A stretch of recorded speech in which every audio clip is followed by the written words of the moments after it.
ay bumangon kahit di mo masyadong pansin. Ganyang pag-ahon sa pagbigas ay nandun pa rin bawat kahapon. Pangarap na tinapon noon ang siyang binaon ngayon sa pagtawid sa alon. Sa isang pagkakataon na siya'y ginising ng isang bulong. Tugon niya'y isang awitin sa bayang nagkakagulong. Hanapin ang katotohanan, puro tandang paranong meron pang tulong o may sikretong pagpupulong. Kapag umugong ang mga dila umuurong, ang nagsusulong ay ang siya pang itinuturong. Mali sa bayan kaya't sa isip niya'y lalong ginustong gamitin ang isip, ballpen, papel at panaginip. Habaan ng PC kahit maski pa'y huwag sumingit. Ang aking sulat ay larawan ng pag-ibig, disenyo ng pag-asang sumasabay sa himig-himig.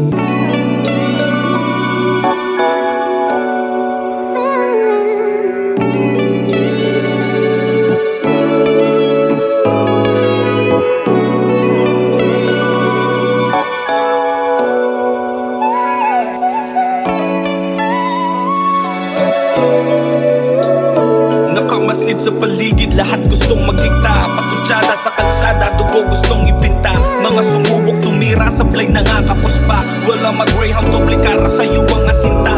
Nagmadali na ako noon, halos lahat pinusta. Hindi na rin naghahanap, mga peke ubos na.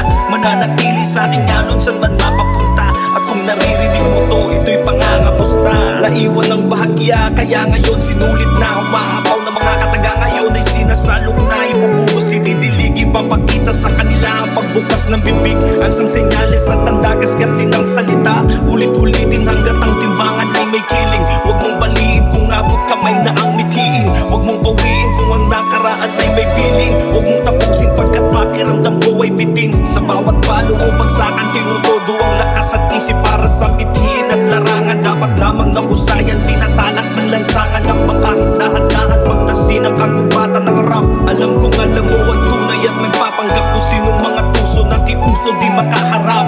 Ang aking awit ay larawan ng pag-ibig, disenyo ng pag-asa, sumasabay sa himig.